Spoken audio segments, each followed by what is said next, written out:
یہ کہانی ہے ایک خوبصورت شہزادی کی۔ شہزادی مہرالنساء حسن اور وقار کی زندہ تصویر تھی، سلطنت کی اکلوتی وارث، مگر دل میں قید ایک تنہائی کا غم۔ ہر روز محل سے چھپ کر قریبی جنگل میں واقع ایک پرانے تالاب میں نہانے چلی جاتی۔ وہ جگہ اس کی پناہ گاہ تھی۔ ایک دن جب وہ تالاب میں نہا رہی تھی، پانی کی سطح میں ایک سایہ حرکت کرتا ہے۔ شہزادی گھبرا جاتی ہے، مگر اچانک ایک پراسرار خوبصورت نوجوان پانی سے ابھرتا ہے۔ وہ کہتا ہے، ڈریے نہیں شہزادی، میں آپ کا محافظ ہوں۔ برسوں سے میں آپ کی آمد کا انتظار کر رہا تھا۔ شہزادی حیران رہ جاتی ہے۔ یہ کوئی انسان نہ تھا، بلکہ وہ ایک جن تھا جو اس تالاب میں صدیوں سے قید تھا۔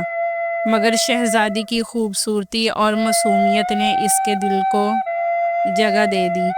شہزادی روز تالاب جاتی اور وہ جن ہر بار نمودار ہوتا۔ اس نے اپنا نام زال بتایا۔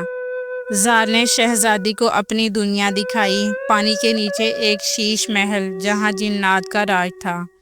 زال نے کہا، میں تم سے محبت کرتا ہوں مہرالنساء، تمہیں ہمیشہ کے لیے اپنی ملکہ بنانا چاہتا ہوں۔ شہزادی اس پراسرار دنیا سے متاثر ہوئی، مگر دل میں خوف بھی تھا۔ یہ محبت قدرتی نہ تھی۔ اس نے زال سے دور ہونے کی کوشش کی، مگر زال کا عشق جنونی تھا۔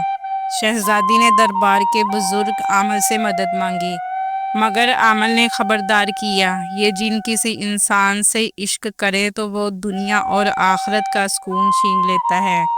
محبت اگر حد سے گزر جائے تو وہ قید بن جاتی ہے۔ زال کا عشق جنون کی سرحد پار کر چکا تھا۔ شہزادی مہرالنساء کو اب انتخاب کرنا تھا، دل یا زندگی۔ شہزادی نے فیصلہ کیا، وہ زال سے ہمیشہ کے لیے دور جانا چاہتی تھی۔ عامل نے زال کو بند کرنے کے لیے ایک خاص تعویذ تیار کیا، مگر اسے تالاب میں خود شہزادی کو پہنانا تھا۔ وہ اندھیرے میں تالاب کی طرف گئی، دل میں دعا کی کہ زال نہ آئے، مگر زال آ گیا۔ تم مجھے چھوڑ کر جا نہیں سکتی مہرالنساء، اس کی آواز گونجی۔ تالاب میں طوفان آ گیا۔